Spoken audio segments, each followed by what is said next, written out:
Hello and welcome back to a series of spooky stories, The Haunted Dispel. This series is brought to you by all things spooky and ungodly amounts of paranormal activity. How cute is my new sweatshirt? RN school may be on hold, but I am still an LPN, so I'm going to wear this bitch proudly. It is embroidered and there are other occupations that are available. It's down here if you want. It also shipped like insanely fast. Now onto the story. To this day, the story still creeps me out. Just typing this, I'm getting goosebumps. When I was about 15 or 16, me and my family moved into a small neighborhood with townhouses that were connected to each other by a wall, but in sections. I don't want to be that close to my neighbors. For example, my house was in the middle of two houses. They were connected by a wall in our living room.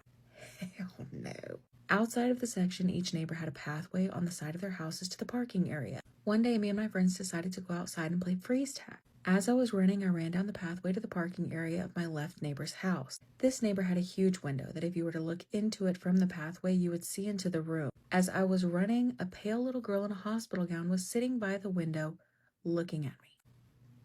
I stopped to wave at her thinking, oh, another girl around my age, maybe I can make another friend. She didn't wave back, she just looked at me sad. She looked very tired and as if she hadn't slept in days. Or maybe she's eternally resting.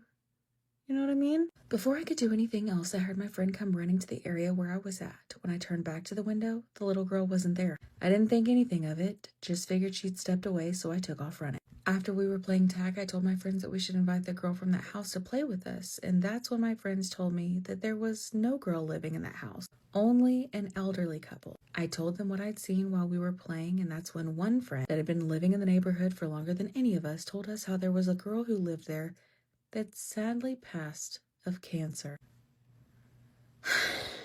I turned pale. My friend continued to say whenever she seen the girl, she always had on a hospital-type gown and was always sad. I realized that we saw the same girl. I couldn't get any sleep that night. I didn't tell my family anything because my family isn't the type to believe in spirits or anything in the sort, and I would have just been told that I was crazy or seeing things. Don't we love being invalidated? Fast forward a couple months later, my parents and siblings go to a family party and I decided not to go. Why? I don't remember. It was around 10 p.m. and I decided to take a shower. Once I got out of the restroom, I seen something moving from the corner of my eye down our hallway. I decided to check it out. I figured my family must have came home and maybe my dad or brother were trying to scare me, as we always mess around like that. As I get closer, I see someone standing on our stairs. I stop to see, and it was the girl that I had seen when I was playing tag with my friends. But she had her back to me and she was facing the wall. On that wall, we had family pictures. It was as if she was staring at those pictures. Why are we not running? Why are we not? Where is the fight or flight? I stood there for about 3 minutes just staring at her. 3 whole minutes. 3 sets of 60 seconds. Just staring at a fucking ghost. I slowly walked back, and as I was walking back, she slowly turns around and looks at me. Of course, I stop in fear, and we're just staring at each other, and the next thing I know, she starts walking up the stairs. Oh no. I ran to my room, and just my luck, I don't have a lock on my door, so I did what any sane person would do, and I jumped in bed and I hid under the covers. At this point, the doorknob is rattling back and forth as if she was trying to open the door but couldn't, and she starts banging on the door. Absolutely the fuck not. Oh my god. I get my phone and I call my mom crying, telling her that a girl is trying to come in my room. My parents rush home and my dad came running in my room to find me under the covers sobbing and told me that there was no one in the house and all the windows and doors were closed. She was in there. She was definitely there. I prayed nonstop that night and had to sleep with a nightlight. After that, I never seen or heard of the girl again. I don't like that one at all. Heap jeeps. On 10. That was creepy. Why? I don't know. Rate it on a scale of 1 to 10. 1 being the least scary, creepy, spooky, 10 being the most. If you have a story of your own that you want to submit, you can do so on the link tree in my profile. I'm so sorry about the terrible lighting, by the way. I left my light at home. I'll see y'all at the next episode. Stay spooky, friends. We're back in the 2000s. Oh my god, I think I have a picture like this. Wait, if I find it, I'll put it here right now.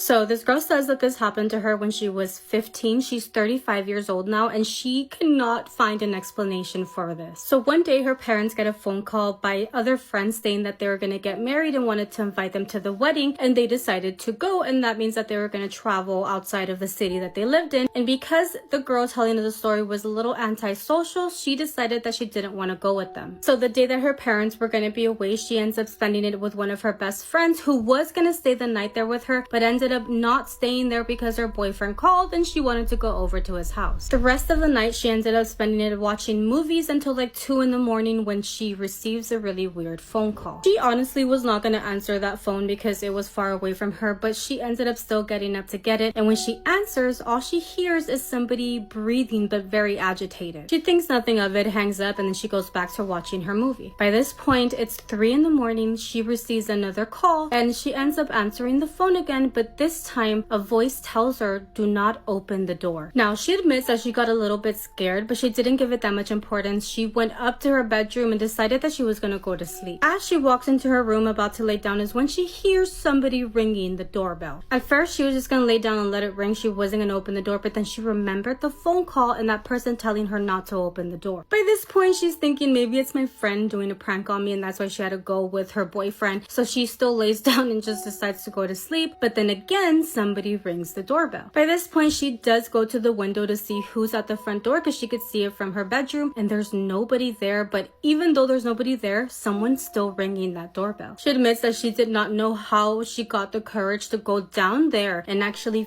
physically see through that door to see who was on the other side, and again she sees nobody there. As she's trying to look through that peephole to see if anybody was on the other side, the phone rings again and she ends up answering, and the voice tells her, I told you not to open that door. She got so scared that she ends up throwing the phone, running up to her bedroom, and she covers herself with the blanket from head to toe because obviously the blanket is our shield. She doesn't know how long she had been under the blanket for, but by the time she knew it, it was daytime and somebody was opening her bedroom door. It was her mom, and she immediately goes up to her mom and hugs her like she's never hugged her before. So obviously the mom was like, what's wrong? What's happening? She does not end up answering to her mom. She goes running past her, goes downstairs to look at the phone because at this point she wanted to make sure like it wasn't a dream. Did somebody really call? It wasn't a dream. The calls were there, but the thing that got to her the most was that the calls that were coming through were coming from her cell phone. Like the person who had called, for some reason the calls that were recorded, it was like if somebody had been calling her from her own cell phone. Obviously the mom is worried now. She goes after her and asks her what is happening. So she's explaining to her mom what happened, the calls, her going upstairs, somebody ringing the doorbell, and her mom interrupts her. She doesn't even let her finish, and she says, what do you mean you went to the wedding with us? You weren't even here yesterday. She immediately pulls out her phone, shows her daughter pictures of her daughter at that fucking wedding dancing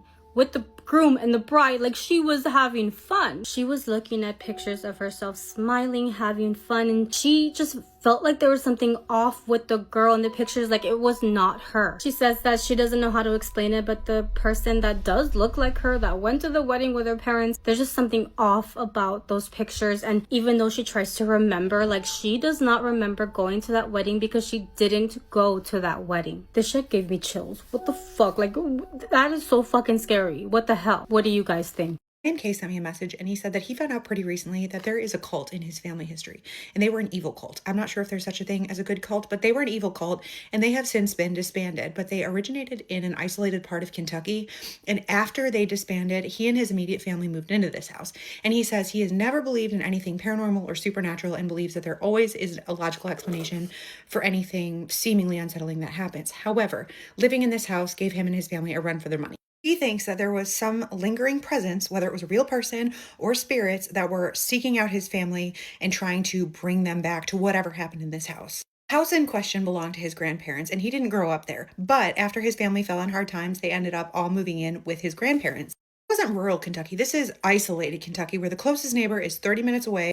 All that's on this property is the house that his great-great-grandparents built. There's a hunting shed, and then there's just acres and acres and acres of woods. Kay and his family first moved in with his grandparents. He actually enjoyed the isolation. He said that he, his parents, his siblings, and his grandparents would spend hours on the front porch rocking in rocking chairs that his great-great-grandparents had built. He was able to witness the rain and the frogs and nature in a way that he never was when he was living in a more urban area. All in all, not a bad living situation. And he also enjoyed spending quality time with his grandparents, who he never was able to see regularly until the point that they all moved in.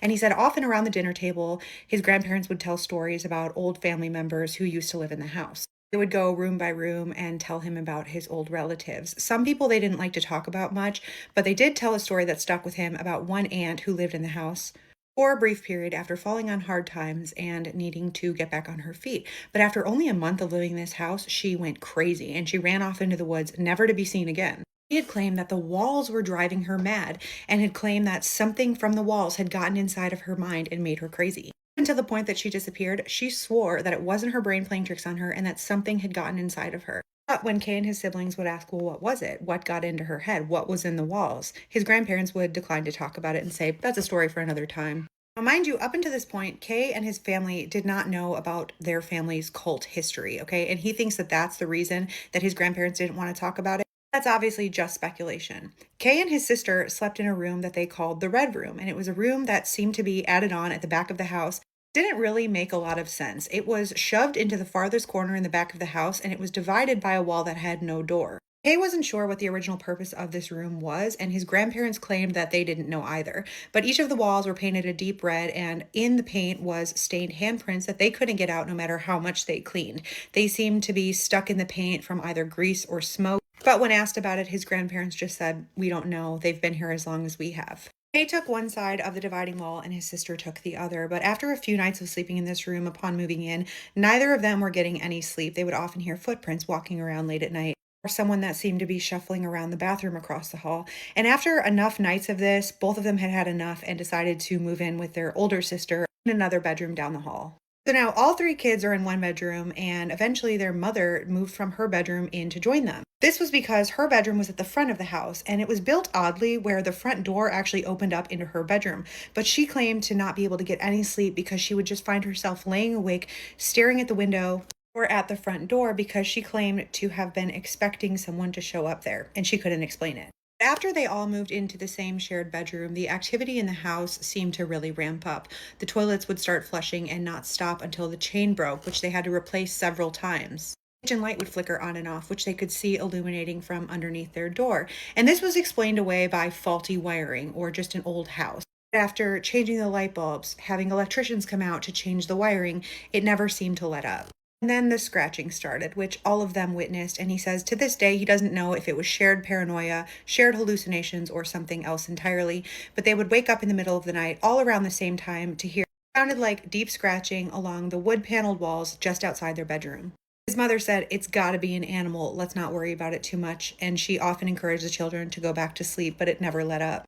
One evening, the entire family had been out together and they pulled up in the driveway, not really wanting to go back into their house because at this point, all of them were feeling unsettled and like they weren't truly at home in this house. But as they're sitting in the driveway, just kind of killing time before they finally have to go inside, they see the curtains move in the front bedroom of the house. And as they're sitting in the driveway watching it, an old woman peeks out and she's got wrinkly skin and long, stringy gray hair. There was no light cast from behind her. The rest of the house was dark. He says the only reason they were actually able to see her was because the headlights of the car were still on and pointing in. He says his mother backed the car out of the driveway without another word and drove to their uncle's house about an hour away, and they returned with their uncle who brought a weapon with him. Uncle, who was raised in the area, had claimed that you city folk are always afraid of something, and he was convinced that it was their mind playing tricks on them and that there was no one in the house. They also had no attic and no basement. So it wasn't really like there was anywhere for somebody to hide, but when they entered the house, everything was as they left it. The family went room to room without being able to find any trace of life. So what were they to do? I mean, like I said, they were a logical-minded family. None of them believed in the supernatural or the paranormal. They all collectively agreed that it must have been a shared hallucination or their mind playing tricks on them. But that night, as they all lay in bed, they were all awoken from the same sound. It was what sounded like footsteps on the roof. Ones that seemed too big to be an animal, but upon hearing it, his mother jumped up and she ran out the front door with the weapon, and she was fully expecting to catch an animal or a person on the roof. There was nothing, and the footsteps on the roof continued night after night. Jay says he remembers it being distinctly 2 feet, but the family just wrote it off as it must be a family of animals that were just missing. He thinks that part of the reason his family accepted this explanation, even though they knew it was probably something else, was because they weren't in a financial position to move even if they wanted to. So what were they to do? And besides that, none of this activity seemed to be harming anyone. It was just unsettling. Sometime later, they saw another person on the property. They were all sitting on the porch one day, the entire family, and they were talking and laughing, and all of a sudden they heard a loud shh.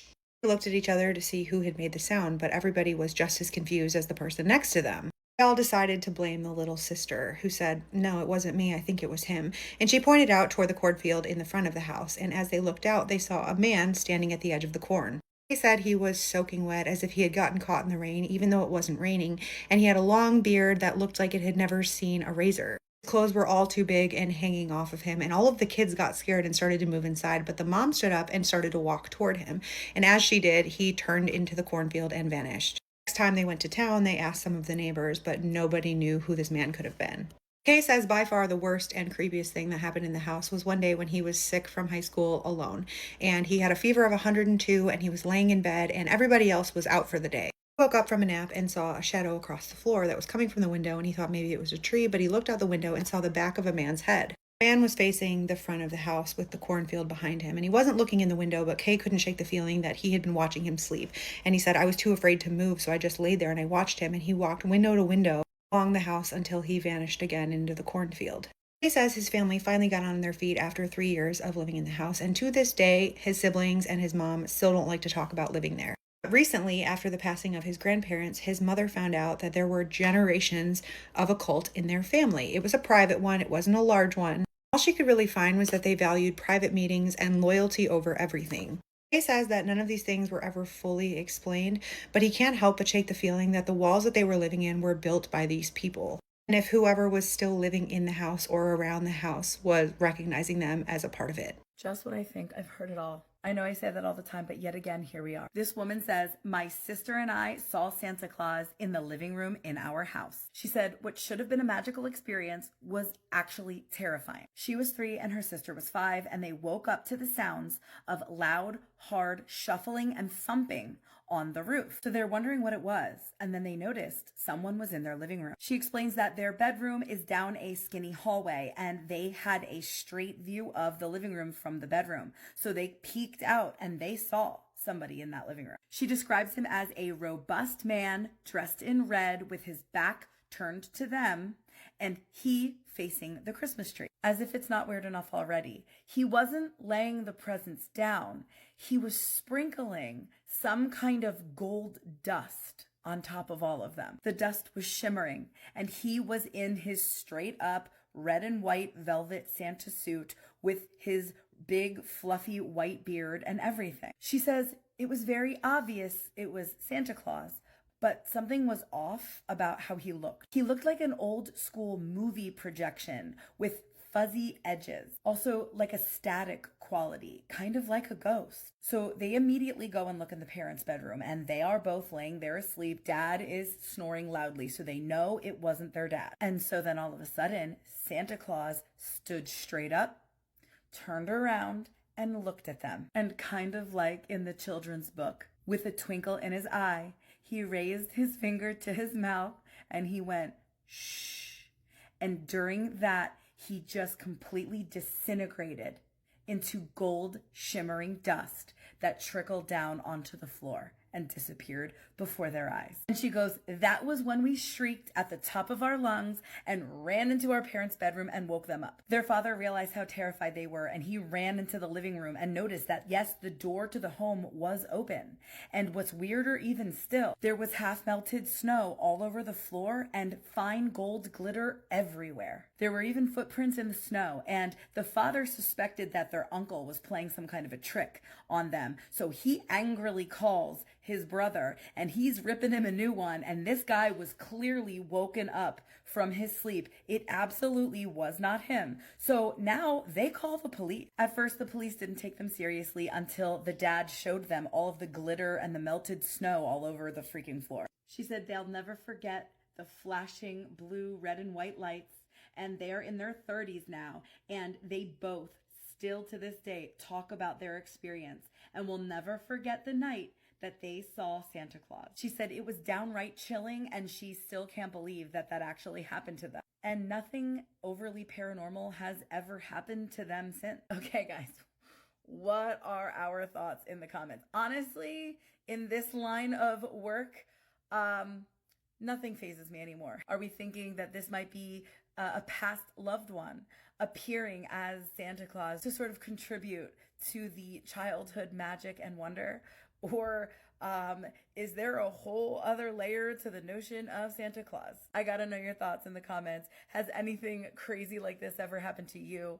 And if you're new here, don't forget to follow for more creepy story time. Girl's on a date in a bar in Arizona when she looks over and realizes there's 3 men who seem to be frozen in time, and the night only got weirder after that. Over the last few years, there have been a few videos that have gone super viral, posted by people who are claiming to have seen people getting caught or frozen in time.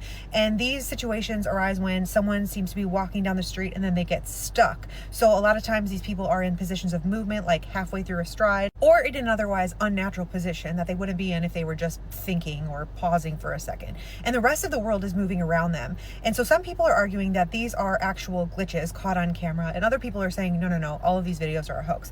Either way, I have a spooky scary storytime submission about this exact subject from someone who claims to have witnessed frozen men in Bisbee, Arizona. Said by sharing this, she's just hoping to find some explanation or at least read some theories on what other people think actually happened and whether this guy that she met had anything to do with it. And this just happened a few weeks ago. She was at a bar in Tucson, Arizona with some friends when she met a guy through her friend group who she hit it off with immediately. She said he was kind, he was respectful, he was attractive, and they exchanged numbers and talked for about 2 weeks before he asked her if she wanted to spend the night with him in Bisbee. Bisbee has a long history. It was a mining town. It's also notoriously haunted. And she had been there in the day before, but she really wanted to go again. So she says yes.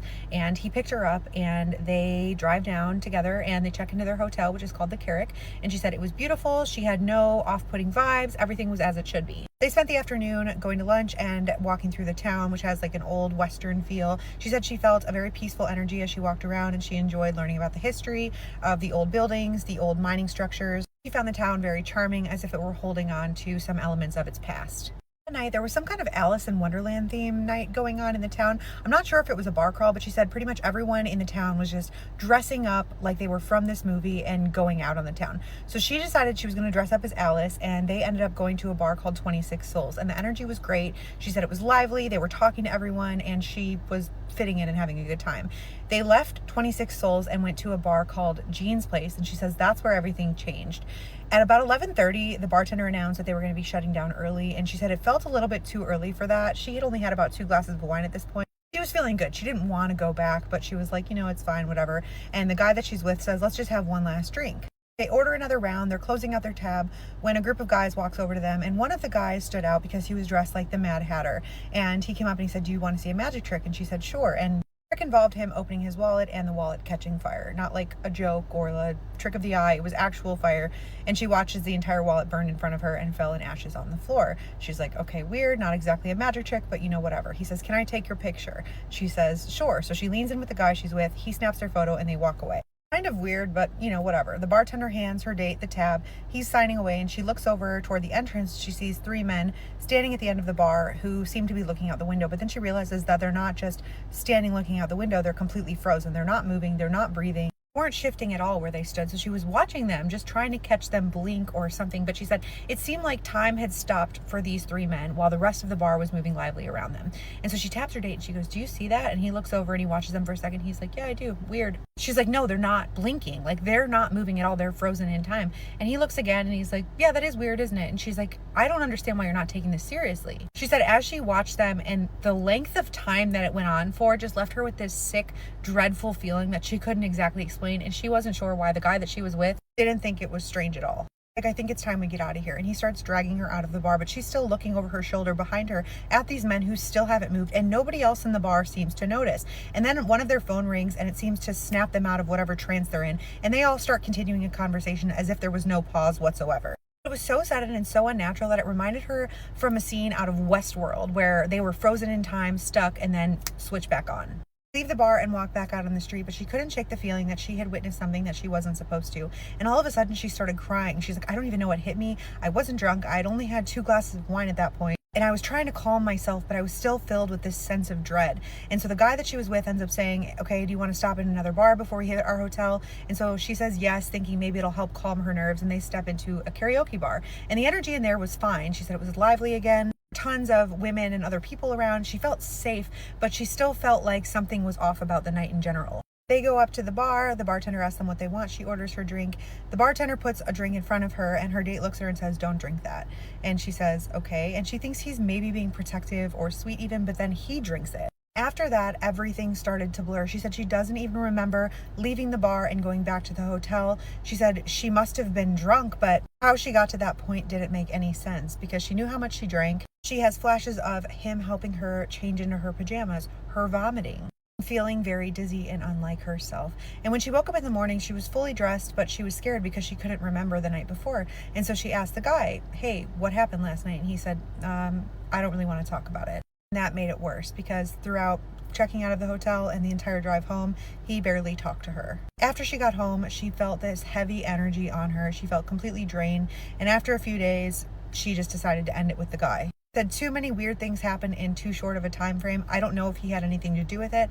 I don't know if he put something in my drink. I don't even know if what I saw at that bar was real because nobody else seemed to be reacting to it except for the guy that I was with. She says, "I do know that that night and what I experienced was not normal. The energy, the way that I felt, that was not me, especially it happening in this place with so much history tied to it." She said, "It felt like I witnessed something else crossing over into a reality that nobody could see besides me." Since it happened, she has still been racking her brain trying to make sense of this. So she wants to hear your thoughts. And she says she has gone down a rabbit hole since she's been back trying to figure out what exactly she witnessed. And she's found all of those other stories and videos from people who are claiming to have seen people frozen in time. So she says, "Do you think I witnessed something supernatural, or was I being protected by something that was showing me this glitch in time, which then prevented something else worse from happening?" Let her know your thoughts. What do you think is up with all of these videos? Do you think they're all hoaxes or something else entirely? Let's get into it because we're flying to Denmark. Many years ago, I was visiting my friends in another country, Denmark, because they were getting married. Joined by my mother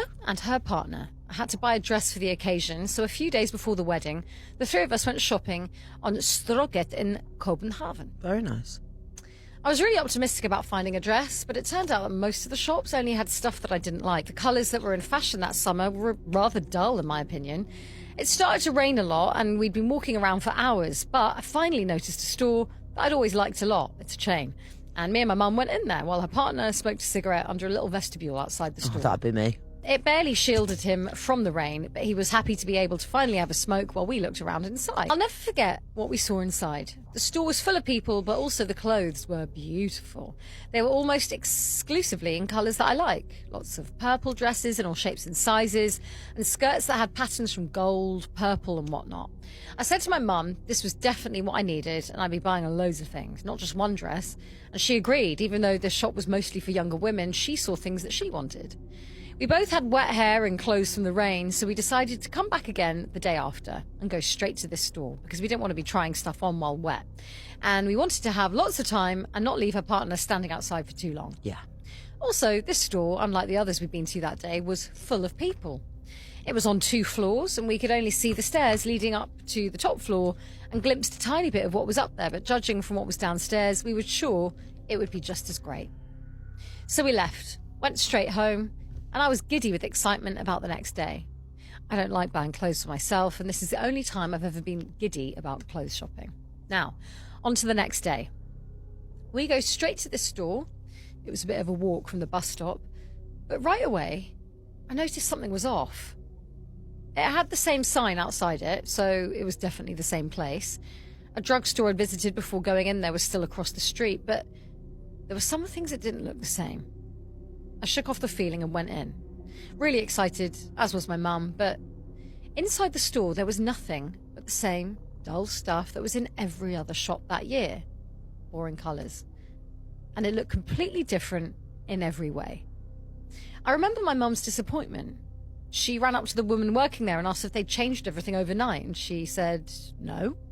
We only bring in new stuff about once a week." There was no second floor either. Literally nothing looked the same inside. We had to face facts that we weren't going to be seeing any of those beautiful clothes again.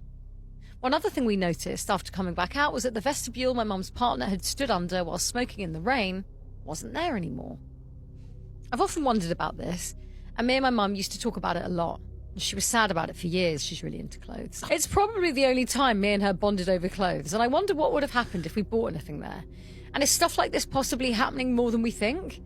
I've only ever heard one similar story where a guy working in Iran went to a really nice diner in a mountain village that was on a second floor over a gas station.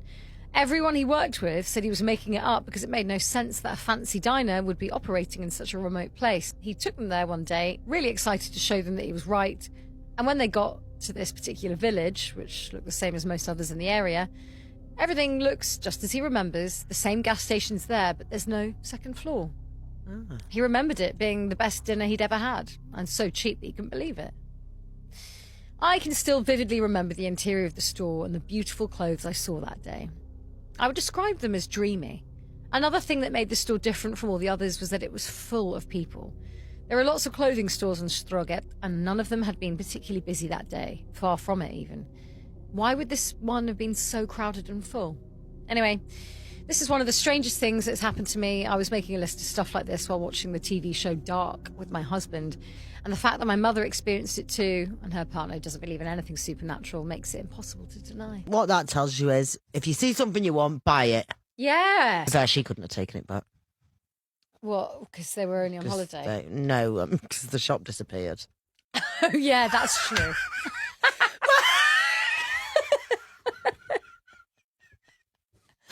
I haven't slept Because she's well. on holiday, yeah. The whole story is about the shops. And you're like, well, there might not be that branch of Zara yeah, I back guess home. after the wedding, not believing. Have you heard that new song, Mango Chutney? It's probably been stuck in your head. But did you know there is a condition for when songs get stuck in your head, playing on repeat over and over again? They call it an earworm, or sometimes it's called stuck song syndrome, where a song can actually continuously play on a loop in your head, sometimes until it drives you insane. Now, there's a story of this man named William. William said one night he was driving on the highway and he had his radio turned on to an oldie station. And as he sat there and drove, he said this storm started to appear. And it started to thunder and lightning and the rain started to come down. He said that's when all of a sudden, on the radio, they started to play that song, Only You Can Make This World Seem Bright. And he just kind of listened to it in the rain, and he said it was just the most beautiful thing, this great experience. But then something happened. He said after the song was over, he just couldn't get out of his mind. He just kept hearing it over and over again.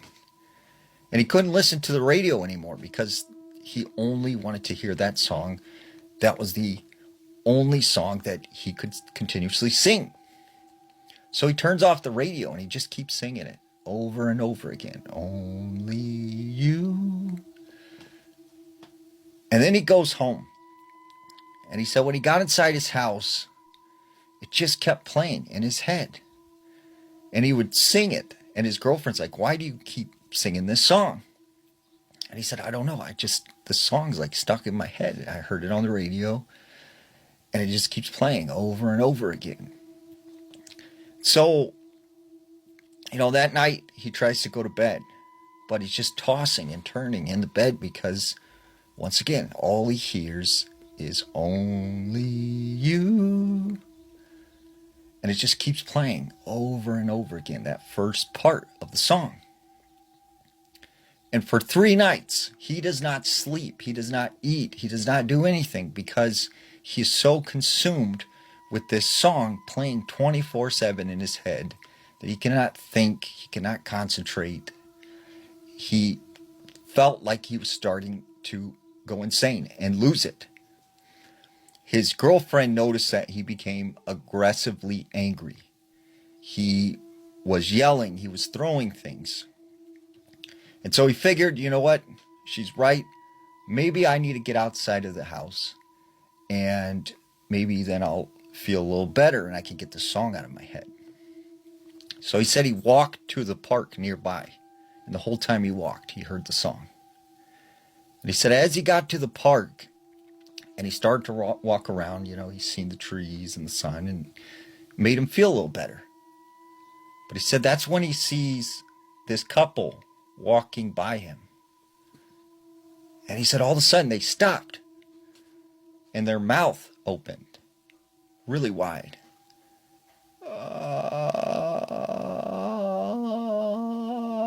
Only you. They started to sing that song. He said everyone at the park was singing the same exact song. And he tries to run away, but in every direction he could hear this song playing. And he said that's when he noticed the people in the park were just frozen. And then he was like, all of a sudden it snapped back to normal. And for the next few weeks, he said he began to see people sing this song. And they would freeze. And it was almost like time would freeze. And all he would hear was this song. And then, he said finally, one night, he's in his bedroom. He hadn't slept for weeks. He was, slowly going mad. He said he just sat there up in a ball, curled up.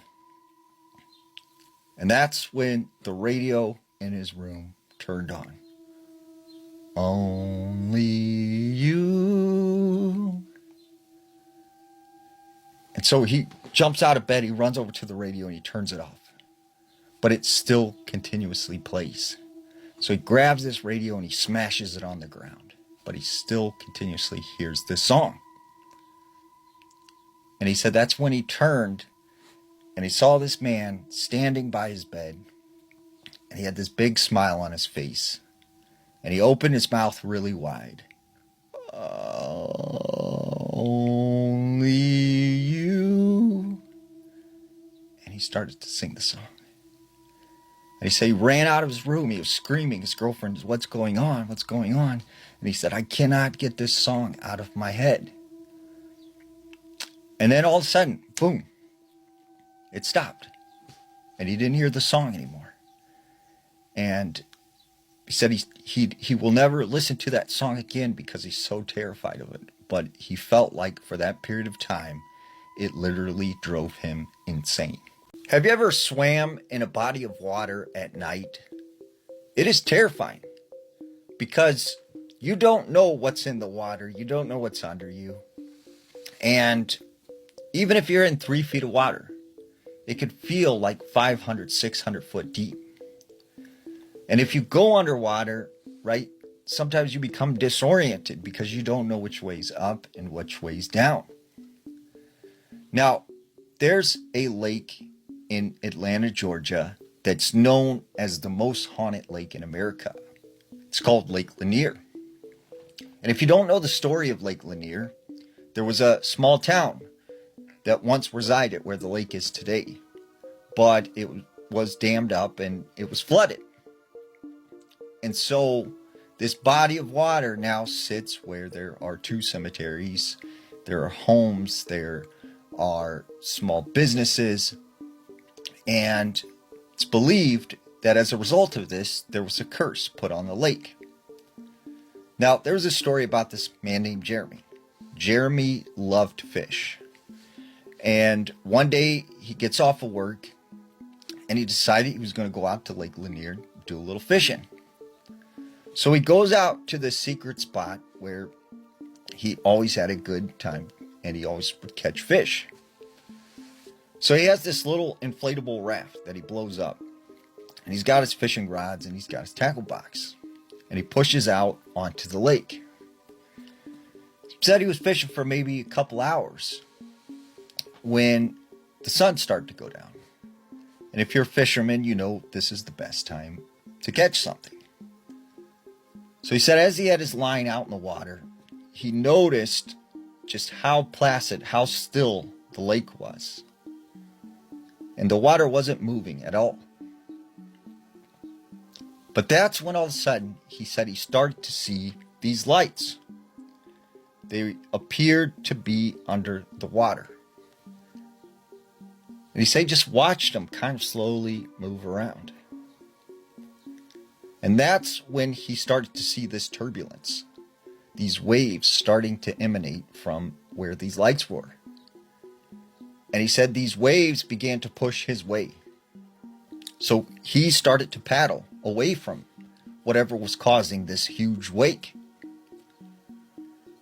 And that's when everything went quiet. And the water went still. He said the next thing he knew, his boat was thrashing back and forth violently. And after a few moments, he found himself plunged into the lake. And as he frantically swam to try and get back to his raft and flip it over, said he began to feel things touching his leg, touching his body. And as he looked down into the water, he said all he could see were hundreds of hands reaching towards him. And they were grabbing at him, trying to pull him under the water. And he managed to swim back to his raft. And he got up on top of it, and he got out of the water. And as he sat on top of his raft, which is turned over, but it's still floating, he said he looked out all around him, and he could see what looked like bodies floating. Just floating in the water, surrounding his raft. And he said as he began to panic, he just remembered he wanted how much he wanted to get back to the shore, how much he wanted to see his family, and how much he wanted to be home. And then he said the next thing he knew, the water was clear again. There was nothing in the water. He looked around, everything was normal. So he managed to turn his boat back over and get back to shore. But he definitely had an experience at Lake Lanier that night. The thing with mimics is a lot of people don't even realize that they have encountered one. It's only until later when they kind of piece things together that they realize maybe that person wasn't real. Now, this is a story out of Los Angeles. There was this older man named Sam, and Sam had this very large house. He decided, since he had all this space, that he was going to look for a roommate. So he puts an ad in the newspaper, and he ends up finding this young med student who is going to med school and needed a room. So he decides to rent to this girl, and she moves in.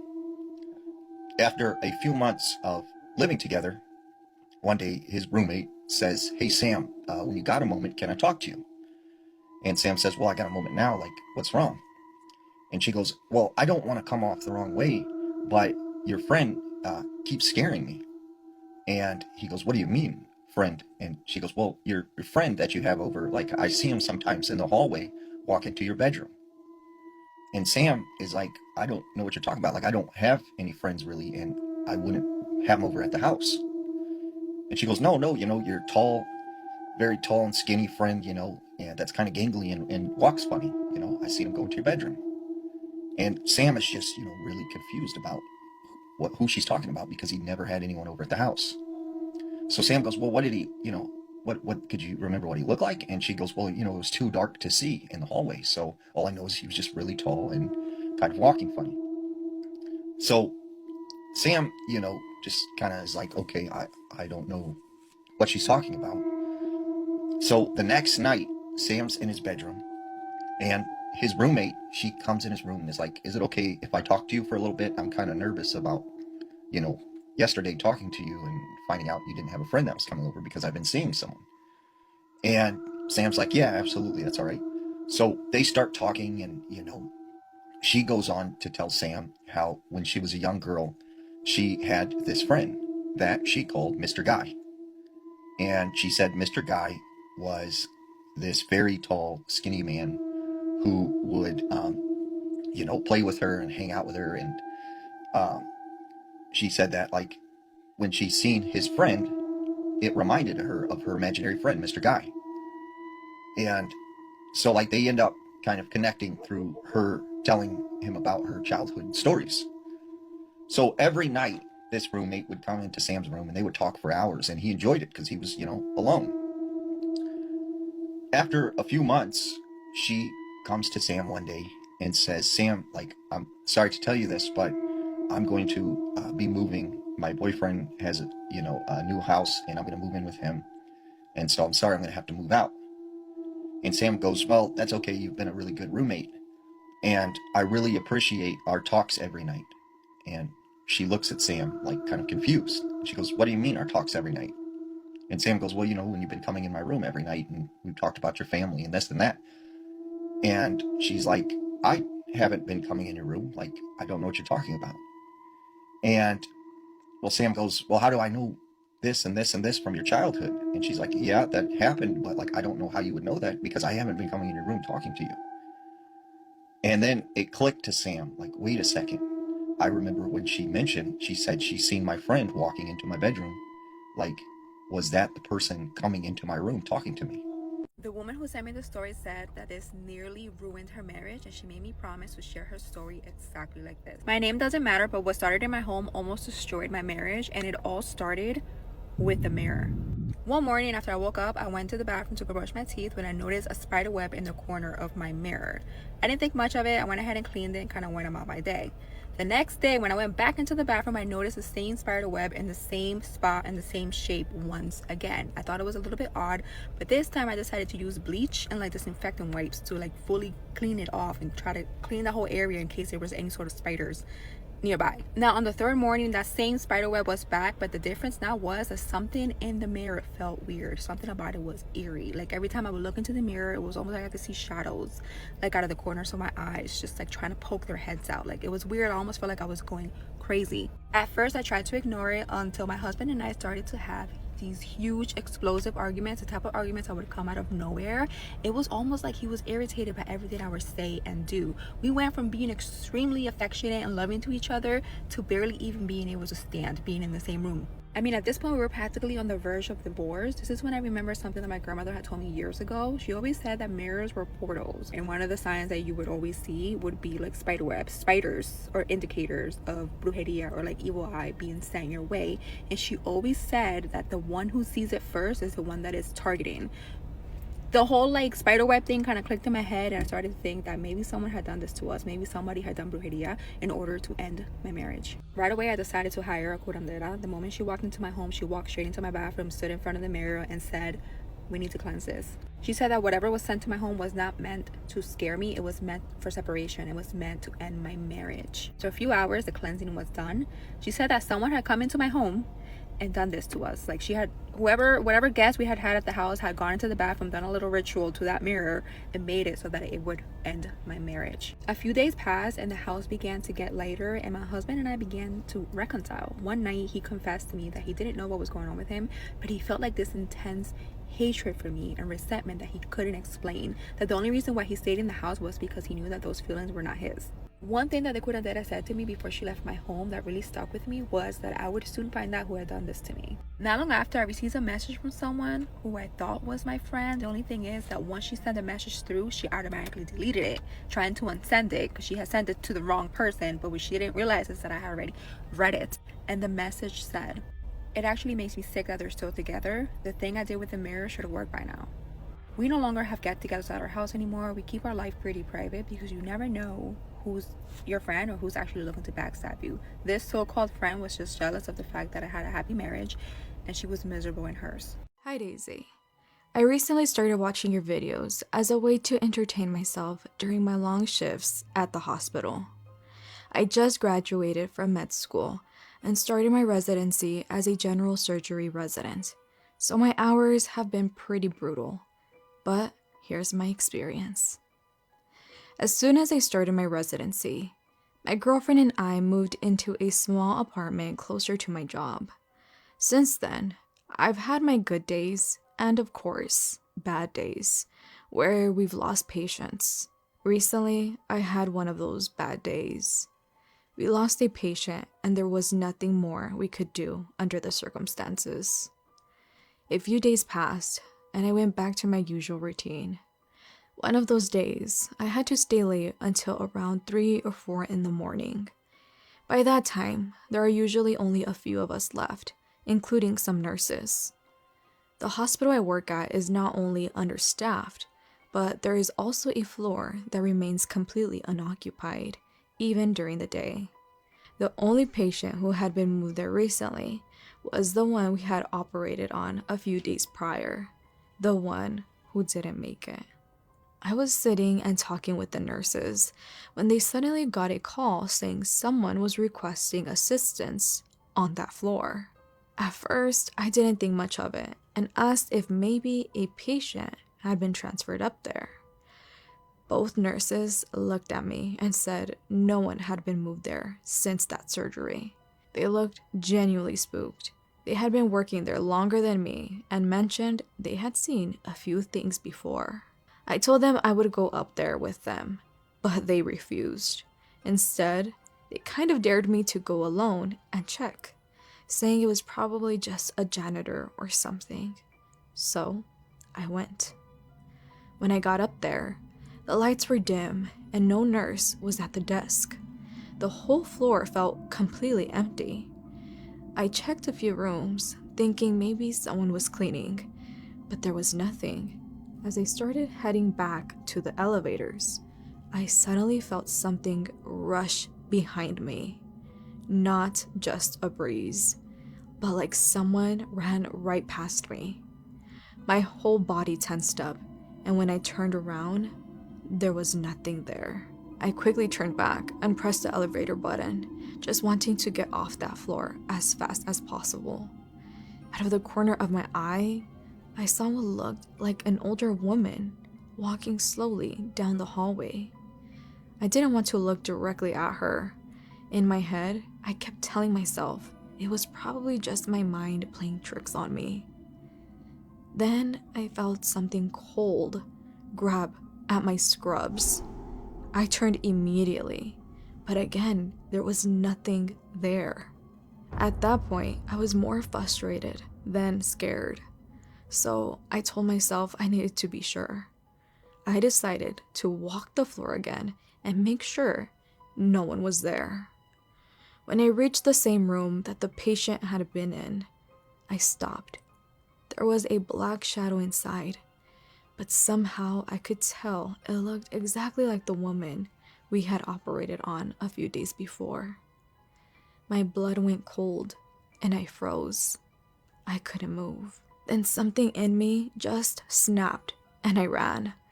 I didn't even wait for the elevators. I went straight for the stairs and got out of there as fast as I could. When I got back to my floor, I told the nurses what I saw. They didn't question me at all. They just said I looked pale. After my shift, I went back to my apartment, still shaken. I set my duffel bag and keys down and went into the kitchen, thinking a light snack might calm me down.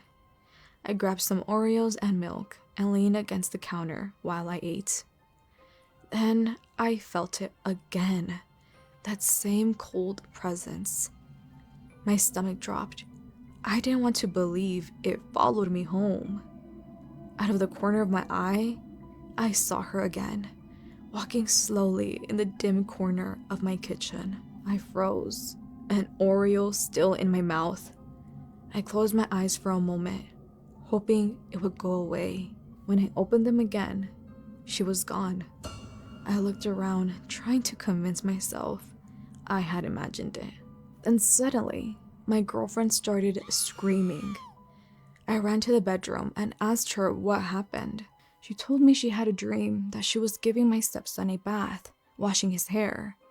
In the dream, her eyes were closed, but she said his hair felt thicker than usual. She had a gut feeling to keep her eyes closed. Then he started laughing, but it didn't sound like him. She said it sounded like a grown man. She opened her eyes and saw that he was turned toward the tile, not facing her. When she turned him around, his face no longer looked like his own. It looked like a grown man's face, hairy, distorted, and menacing. It looked like the devil. She jolted awake, but when she did, she realized she wasn't alone. Standing in the corner of the room was a woman in a hospital gown. That's when she screamed.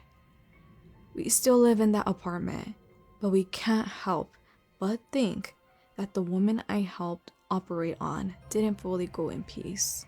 And maybe whatever I brought back with me affected her as well. Did you know that Scooby-Doo on Zombie Island is based on a real place called Avery Island? It's located in the Atchafalaya Swamp in Louisiana. And this place is known for legends of pirates, witches, voodoo magic, and even ghosts. Now, situated in southern Louisiana on the bayou lies Avery Island. This place is an old pepper plantation. And in fact, one of the plantations that's found on this property is the house used in the Scooby-Doo movie. And very similar to the movie, there are legends of witches, Confederate soldiers, and even zombies. Now, there was a story of these two girls that goes back 100 years, Odette and Agnes. Now, a lot of people spoke during this time that there was a witch located in the swamp. And many of the young children in the area would often talk about this witch. And it's said that this young woman named Odette and her friend Agnes decided one night that they were going to go and look for the witch of the swamp. So they build this small raft and they head off down this channel. And as they go deeper and deeper into the swamp, they start to notice a lot of the trees are covered in the Spanish moss. And they see the giant roots of the tupelo trees sticking up from the water. They hear the sounds of the frogs and the gators, and it's almost as if this swamp is fully alive and living. And as they make their way down this channel, they started to get into a deeper area where the trees and the foliage was very thick. And that's when Odette starts to get this really bad feeling, like something was wrong. So she looks at Agnes and says, maybe we should turn back. And Agnes, who is just as afraid of what's going on as her, says, yes, I agree, let's turn around. But right at that moment, they hear this loud splash in the water behind them. And as they look to the back of the swamp, they see ripples in the water. And that's when they notice the swamp went completely quiet. And all they could hear was the ripples of this water moving closer and closer towards them. And the next thing they know, the raft began to shake violently, and they are flung into the water. So they swim frantically to the shore. And now, as they get onto this muddy ground, they begin to see a head peer from beneath the depths. And out of the water steps this woman who's covered in Spanish moss. Her skin is decaying and rotten. She has these bright yellow eyes, and she seems to almost hover above the water. And as she moves closer and closer to them, these two girls begin to panic. Odette takes off running, and as she's running away, she begins to hear screams from Agnes, and she knows whatever this is, it has her friend. But she continued on until she made it back to her village. And she tells everybody in town what had happened. They sent out a search party, and for weeks they looked for this young girl, and they never found her. But there were whispers that it was attributed to the witch of the swamp. You know why something evil has to ask permission to come into your house?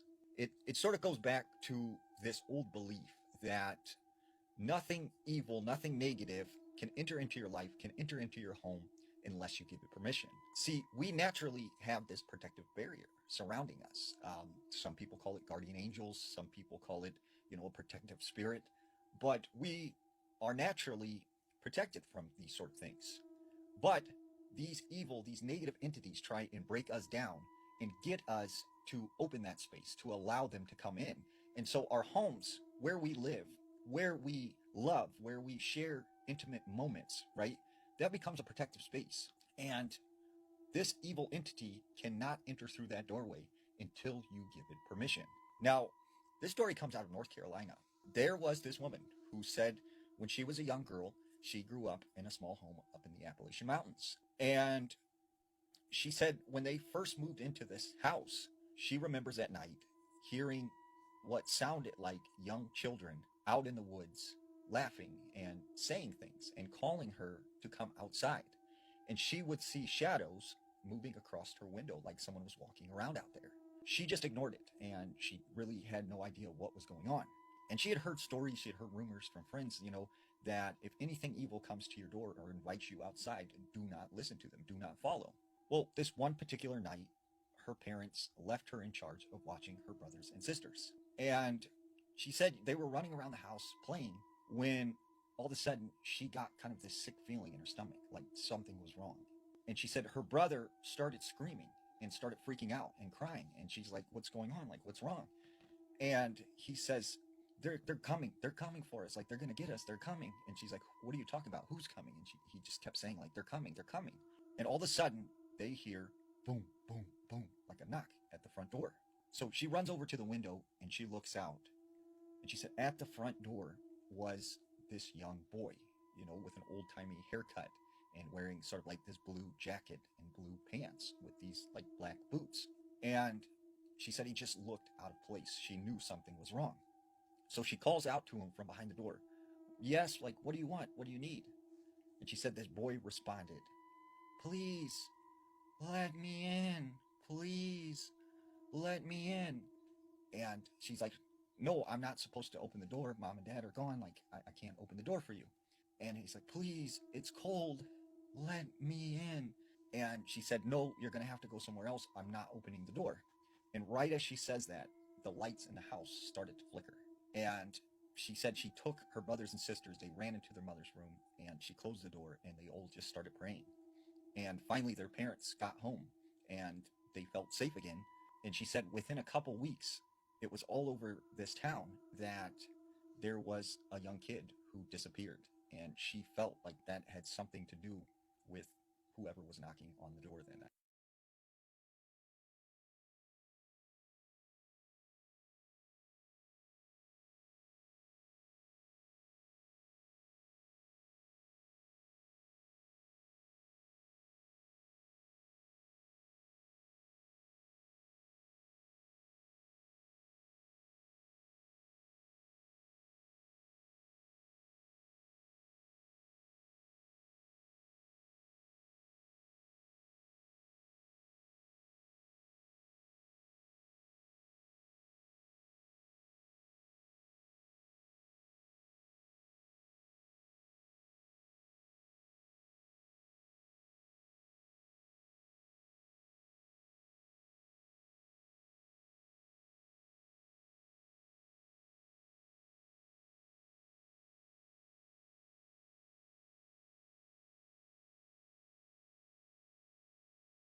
I started to write myself notes to remind myself of things, but there was one that I found that I don't remember writing.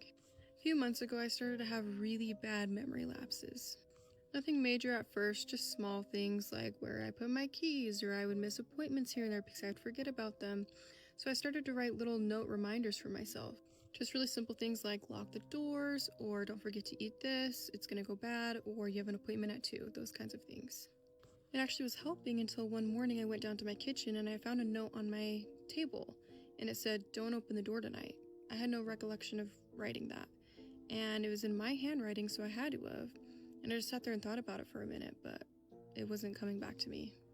It kind of stuck with me in the back of my brain all day, and when the night came, I locked all of my doors, I locked all my windows, I checked them twice even, and then I went upstairs, and it was probably around 1 a.m. and I was scrolling on my phone, and I heard a knock. I live alone. There shouldn't be anybody stopping by my house that late at night. So I sat there for a minute and just kind of listened. And then another second later, another knock. I didn't make a peep. I stayed in my room the whole time. The knocking stopped after 1 to 2 minutes. I didn't sleep that well because I was creeped out by the note that I found, but then the next day came. I went and checked my door. I didn't see any footsteps. I didn't see any packages, nothing of the kind. And everything seemed normal until I looked at my front door, and there was a note taped onto it from the outside, and it said, "Thank you for not opening the door." It was also in my handwriting, and I just stood there trying to process it, and I know I didn't go outside, so I checked my phone, no messages, no calls, nothing that would hint as to why I'm finding these weird notes. So I started looking around my apartment to see if I would find any more of these weird notes.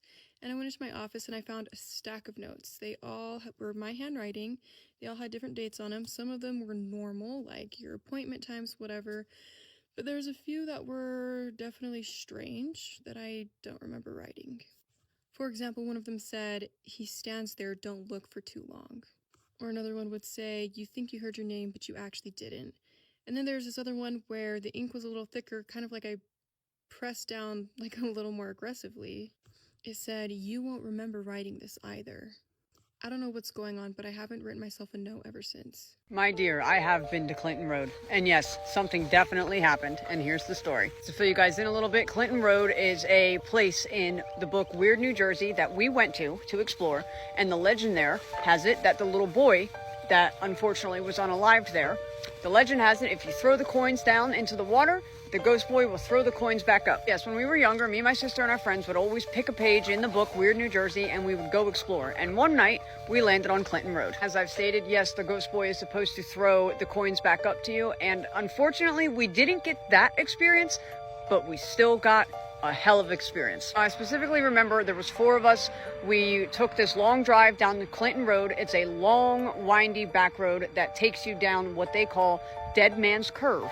And it eventually takes you to this bridge where this unfortunate situation happened where a little boy passed away. As the legend says to do it, yes, we were throwing pennies into the water, and it was really cool and creepy to see how many pennies were thrown down there and how many people actually wanted to give this a shot. As we all stand at the top of the bridge, we take turns, we toss our coins down into the water. We patiently waited for about 3 to 5 minutes, and unfortunately, we didn't get the coins tossed back up at us. Instead, what we got was an argument between us and our friends, but it's for reasons. As we were all standing there, our friend literally takes a step back and goes, "What the fuck, guys?" We all look around at each other like really confused, like, "What do you mean? What's going on?" He literally said, "I felt that. I felt one of you guys do that." We were all like, "We felt you do what?" He was like, "I literally felt one of you guys push me." But we're thinking that he's making shit up at this point just to scare us until he really started getting angry, and the look on his face was literally full of fear. He really was scared that one of us was joking around and tried to push him into the water under the bridge. After we were all done arguing, we realized that he was serious, and that's when we all decided, like, okay, we need to get out of there. All of us were walking back to the car, and he was the only one that stayed dead silent the whole time, staring at the ground as we're walking back to the car. It was almost like he was traumatized. And then once we got into my car, I did a little bit of research. Turns out there's 2 legends. One of the legends that we went there specifically for was to see if we were going to get a coin tossed back to us. And lo and behold, we found out that the second legend apparently is people claiming that they were being pushed off of the bridge into the water. And all I'm trying to say is we didn't know about that until my friend got traumatized. I don't know, you all tell me what you think down in the comments, and if you have any scary stories or any experiences like this, please let me know. I would love to read them, and follow for more crazy stories in my life. We listen, we don't get scared, and we don't judge. Let me give you guys a story time of this boy who was a really great soccer player in his time, and unfortunately for him, he started having dreams about his friend, and things went. This guy was way older than me, you know what I mean? But I knew of him because he was very talented. I don't know what team he was playing for, but every single time they were playing street soccer and it was just guys and all of that, just friendly matches, everybody would want this guy on his team. That's how good he was. Baby boy eventually now started getting scouted by big teams, whatever. And he had this best friend, who he was close to and he told everything to, and that was his biggest mistake. This big team scouts him and they tell him that you're going to play in the small league for a while so that we can put you through trial and see if you really are that guy. Do you understand? Aye, cool. Baby boy, obviously people in the township are jealous of him and they are talking bad about him, yeah, he's gonna come back. It's not hey, he lied and said he's playing for this big team, but he's not. Hey, they were saying a lot of mean things. You could tell people wanted him to fall down and come back to the township and be a small player so that they feel better about themselves. But his best friend was worse, and you will hear why. Mind you, this guy, one thing that I think made him as great as he was the fact that he was very disciplined, guys. He did not drink. He did not smoke. None of that. Ever since he was in high school, his family was like heavily religious, but he took that seriously. And also he's like a soccer player. Do you get what I mean? Now, I think he was a couple of months away from signing his big contract, because almost these big teams sign new players every new season. So he's like 4 months away, or 3 or 4 months away from signing a contract with a big team. Baby boy started drinking, started smoking. All of a sudden, he's getting suspended every other week because he's doing drugs. And this team does not want to give up on him because this guy is that good. So they're trying to rehabilitate him. At some point, he went to rehab for 6 months, and they were trying, and it was just not working. Unfortunately for him, there was this time where he was driving under the influence of drugs and alcohol, and he crashed. And guess what happened? He lost his legs. The one thing that was helping him be as great as he is, he lost his legs. Not even losing the ability to walk, he lost his legs, y'all. Went to the hospital, almost died, and came back. And he was so depressed, y'all. Like, he was so depressed. Like, there were so many times where this man tried to commit, you know what I mean, because he was just over life. Like, the one thing that, like, he loved soccer so much, and now he doesn't have legs to play soccer. Soccer was like a remedy or whatever. And I was just like, So this guy is somewhat like cool with my brother. One day he comes to the house, and I was just watching TV unprovoked. He was in the sitting room, and he was like, you should stay away from friends. Like, you should never trust somebody with your life, right? And I looked behind me because he was sitting like behind me, busy with his phone. I'm like, what do you mean? He's like, because I had a friend that I thought I could trust, and this person ruined my life. So basically he tells me that I had this best friend, that me and him were like brothers, and we went everywhere together, and I told him my deepest, darkest secrets. And he's like, there was a time where, when he first got signed by this team and he was still in the trials, he says that out of all the people, he did not expect him to be the one that's spreading fake news about him. He says he heard from other people that, Ibo, your friend here is the one that's telling us that you were acting like you were going to get signed by a big team, but that did not happen because you were lying. And like, the friend was spreading lies to make it seem like he's not as big as he thinks he is, or he's not as big as people think that he is. The best friend was saying that he doesn't even earn that much, that he rents the cars that he drives, that the house that he has is rented by his team, which was not true, but his friend was just spreading nothing but lies about him.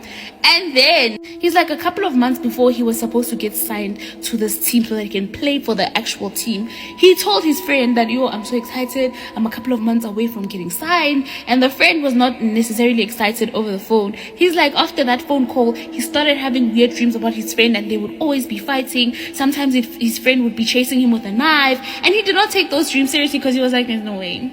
It's probably somebody trying to, do me dirty.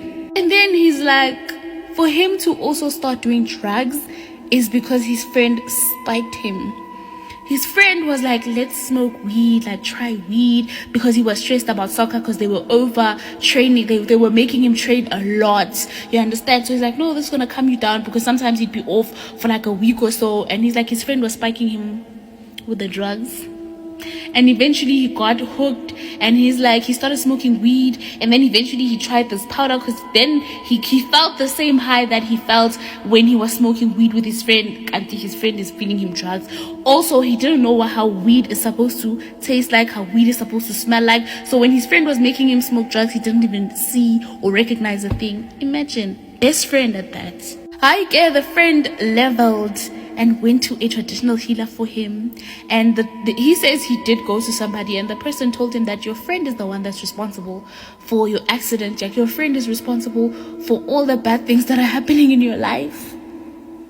He was like, it's your friend, whether or not you like it. Well, the traditional healer did not say it straight, like, it's your friend. No, he was like, you've been dreaming about this person, like, you know who it is. I'm not gonna say who it is, you know who it is. And he's like, when he actually lost his legs, At first glance, his friend was always there. The best friend was always there. And he thought, oh my goodness, my friend is supporting me, la la la la. No, the friend was not supporting him. The only reason the friend came back was because the friend was happy that now they are back on the same level again. He's not going to be bigger than him. He's not going to be playing soccer, whatever. And just like that, his best friend stole his dream. And so he was like, you should be careful of friends. Like, friends are not to be trusted. Don't ever trust anyone with your life. When good things are happening in your life, wait until it is confirmed, it is signed that that good thing is happening. And also pray about the people that you invite in your life. And I was like, right now he's living shame. He's living life. What can he do? What can he do? But fortunately for him, he does coach a team of boys and they pay him, you know, a couple of bands. At least things worked out, but not like he would have hoped for. You know what I mean? Hey. Want to get creeped out? The Hope Diamond is a 45.5 carat blue diamond worth hundreds of millions of dollars today. Nice. Here it is. Close your eyes if you want to. Legend says it was stolen from the eye of a Hindu idol in India in the 1600s. Bad karma. Yes, that is. The man who stole it was torn apart by wild dogs. Nice. The diamond made its way to France and was worn by King Louis XVI and Marie Antoinette. Shortly after the French Revolution started, both King Louis XVI and Marie Antoinette were executed by guillotine. Yikes. Their court jeweler who handled the diamond was also tortured and killed. Another owner was Prince Ivan Katanovsky. He gave the diamond to his mistress. She gone. She was shot and killed, and he was stabbed to death shortly after. Punishment fits the crime. Well, the crime there was, I guess, adultery, because they didn't steal the diamond, I don't think. But yeah, he's adultering and giving a gift worth hundreds of millions to a mistress. Yeah, exactly. Goodbye. So then the diamond went to a man named Simon Frankel. He was a New York jeweler who went bankrupt after buying it. Then a man named Jacques Collot, who took his own life. Then it went to a woman named Evelyn Walsh McLean. She was a wealthy American socialite, and she wore it often. She even put it on her dog. The dog lived. Wow, nice. The diamond doesn't curse dogs, but shortly after her daughter died of an overdose, her husband left her for another woman, and then he died in an asylum. The diamond then actually went to Harry Winston. He acquired the diamond, and he did not believe in the curse, but he was skeptical enough to donate it to the Smithsonian in 1958. One might say that he wasn't superstitious. He was just a little stitious. He mailed it in a plain brown box. The person who delivered it was a man named James Todd. Shortly after, James Todd suffered a car crash, a head injury, and lost his leg in another accident. Jesus Christ. Might have known the story of real life boogeyman. Get ready with me while I tell you guys this ghost story. This story was sent into my email, and if you have any ghost stories, paranormal encounters, or scary stories that you want to share, you can send them to the email in my bio. I don't usually tell people this story because every time I have, it just doesn't end well for me. People either don't believe me or they get weird about it. They ask a bunch of questions, and somehow to me that is so much worse. This all happened back in 2022. I was still a teenager at the time, and I had this really close friendship with my ex. We weren't dating anymore, but we talked all the time. FaceTime, texting. We had a real and genuine friendship. And despite our relationship and our really close friendship, we had never gotten to the point where I had gone over to his house. So really, I didn't even know what it looked like, but this part is important for the story. Because even though I had never been inside his house, I had a dream about it. I knew it was his house. The dream was painstakingly realistic and extremely detailed. And although I'd never set foot in the actual home, I knew and I felt like it was his. In the dream, I was walking through his home. I was comfortable, and I felt almost like I lived there. I remember noting that it was big, way bigger than I had expected, and thinking I knew people lived there, but even as I was walking through, I remember thinking that the home felt abandoned because of how empty and quiet it felt. And I shouldn't have been thinking that because in the dream, everything was there. All the furniture, pictures, it looked normal, but it just felt weird. There was no one inside. There were no voices, no movement. It was just very still and very quiet.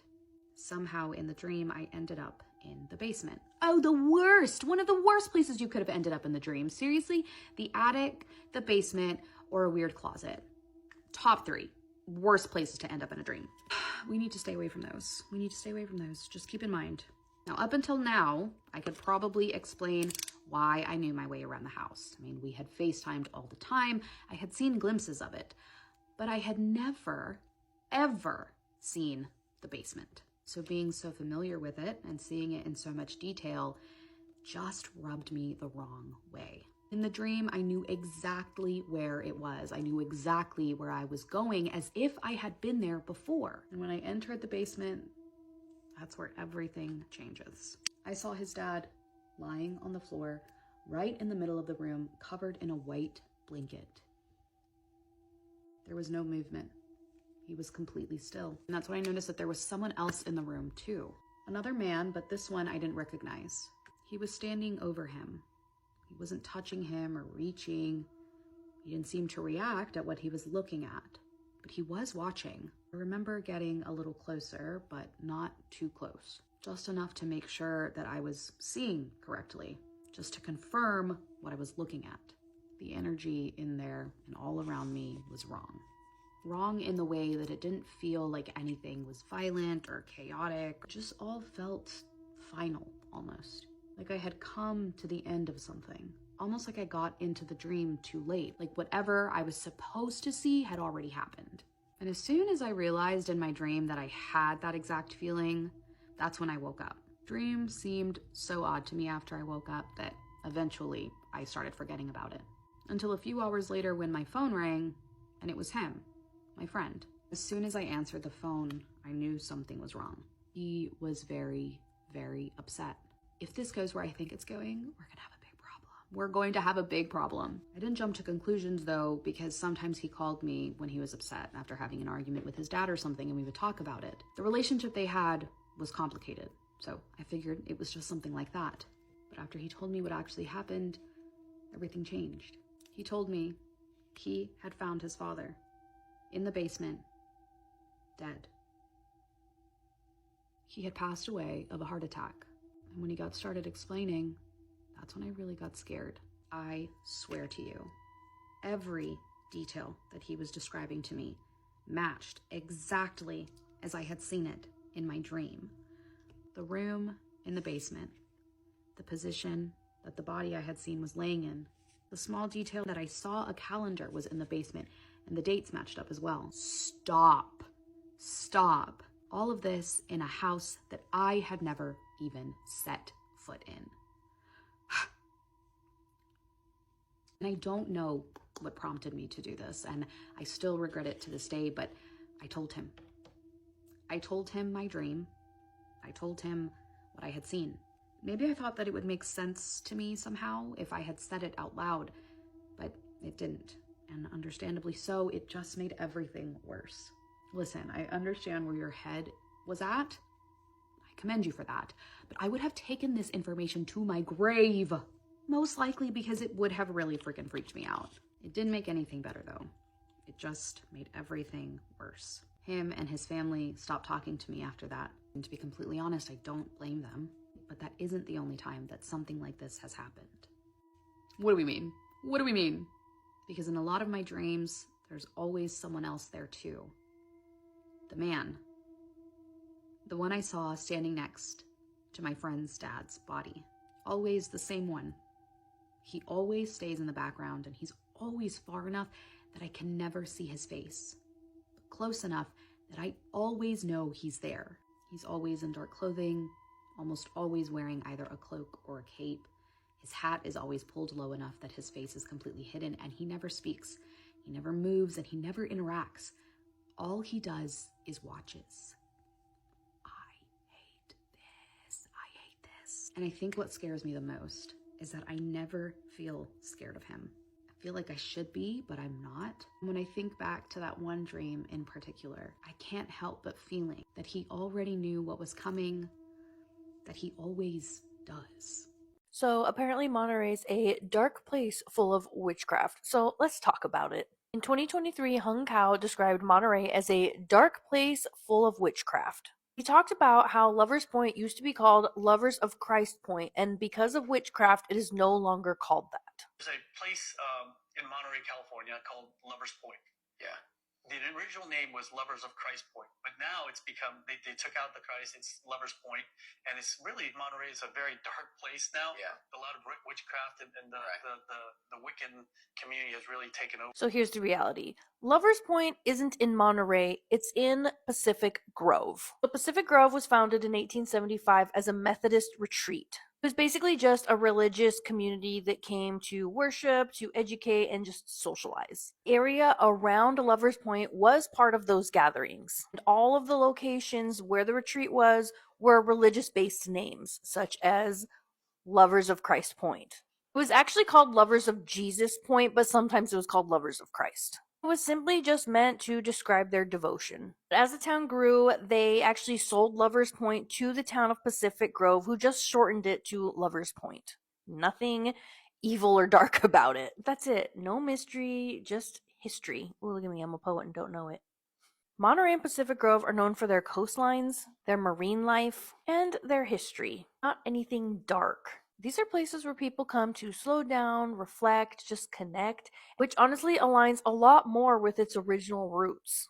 I love a good spooky story. You guys know that. But there's a difference between storytelling and misinformation. We're going to talk about places like Monterey. Let's just tell the full story. She said no out loud, and her friend pushed her off a 60-foot bridge anyway. On a hot Tuesday afternoon in the summer of 2018, 16-year-old Jordan Holkerson went to Moulton Falls Regional Park near Vancouver, Washington with a group of her friends, including her best friend Taylor. There is this massive 60-foot tall bridge that people had turned into something like a tradition, jumping off of it, even though there were warning signs everywhere telling them not to. And those signs weren't there for no reason at all. Over the years, people had gotten seriously hurt doing exactly that. A man had drowned there back in 2014, another person had broken his back in 2017, and just in that same summer of 2018, before Jordan ever stepped onto that bridge, 4 different people had already been injured.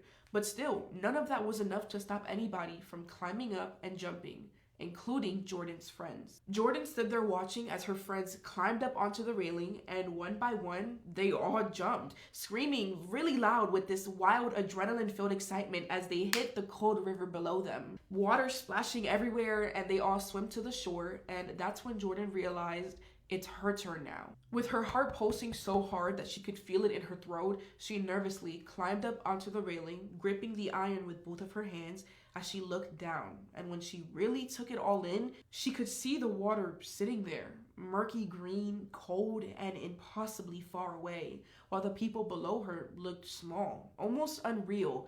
And suddenly, the bridge didn't just feel high, it felt too high. Her stomach dropped, her body tensed up, and just like that, she changed her mind. Like, no guys, I'm sorry, I can't do it. Her friends laughed at her, trying to hype her up, telling her, come on, Jordan, it's not that bad. We all did it.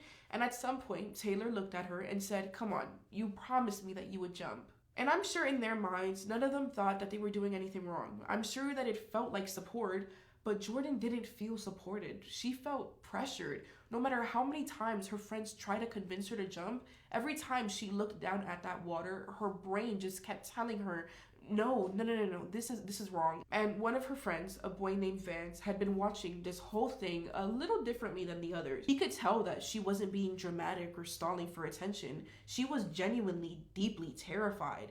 And he understood why. This wasn't an easy jump at all. And if you didn't land it right, if your body wasn't positioned correctly, you could get seriously hurt. So Vance went up to her and said, hey, you don't have to jump. But Taylor at this point was getting really irritated that Jordan still hadn't done it. And so she goes up to her and says, look, I'm gonna push you. Now Jordan, probably thinking that she was just joking, laughed a little and she said, no. But Taylor wasn't joking. Without any warning, she stepped up behind her and shoved her hard with both hands. And within seconds, Jordan went from standing on a bridge to falling through 60 feet of open air. Her arms shoot out instinctively to try to reach for the falling rail, but it was already gone, and her body just drops faster and faster as the water rushes up to meet her. Jordan, seeing the water getting closer and closer, tried getting into a proper position. She tried grabbing the air to rotate her body, but she was just falling so fast. And worse, she could feel herself about to pass out from the sheer panic of it. And in almost an instant, bam, she hit the water chest first. Up on the bridge, some of her friends were still laughing. They hadn't fully processed the severity of what Taylor had just done. At 60 feet high, the surface of the water doesn't feel soft and liquidy.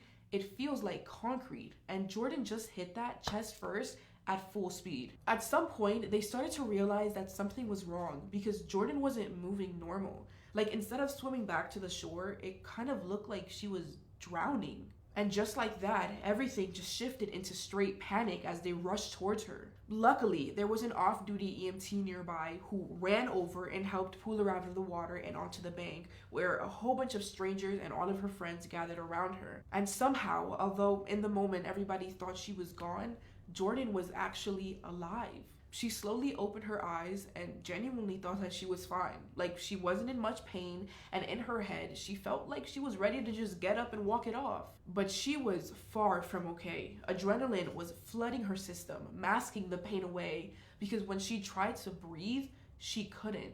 And as she lay there, she started noticing something really strange. Her body was changing colors. What Jordan and everyone around her didn't realize yet was that 6 of her ribs had snapped from the impact, and those broken ribs had torn into her lungs. So now every time she tried to inhale, the air had nowhere to go. This was a condition that doctors called pneumothorax, where basically your own body starts suffocating itself. And as her body began to shut down, one thought just kept running through her mind. I am going to die. At some point, paramedics arrived, placed Jordan on a stretcher, and rushed her to the hospital, where she remained for the next 3 days. And even then, her doctors were truly surprised that her injuries weren't any worse than what it is. In fact, one of them said that most people don't even survive a 25-foot fall, let alone what Jordan had just gone through. And while she was in that hospital bed, fighting to recover, the video of what happened was already spreading everywhere. It went absolutely viral. Everyone was watching how violently and carelessly Taylor shoved Jordan off that bridge. And everyone on the internet had the same exact reaction. Arrest her. In September of 2018, Taylor Smith was arrested and I have the creepiest photo to show you. This was actually shown to me by one of you in my DMs. It was a link to a news article and I clicked on it and I was horrified. I'm gonna show you the picture, but first I need to give you the rundown on what this whole thing is about. This article was published back in 2014 and it says, a woman in Romania claims that her grandmother, who passed away 3 years ago, recently sent her a selfie. The woman's name is Gina, and she says that she turned on her cell phone and discovered a blurry image who she believes to be her grandmother with a snake around her neck. She then told the news website that she took the photo to a fortune teller, where the fortune teller told her her grandmother was trying to tell her she was being punished in the afterlife for a sin. But if Gina and her family pray for her grandmother, they could save her soul. Gina believes that her grandmother is being punished because she hasn't paid tribute to her by taking food to the graveyard, which is a tradition for Romanians. I'll insert the photos for you now. Let me know what you think in the comments.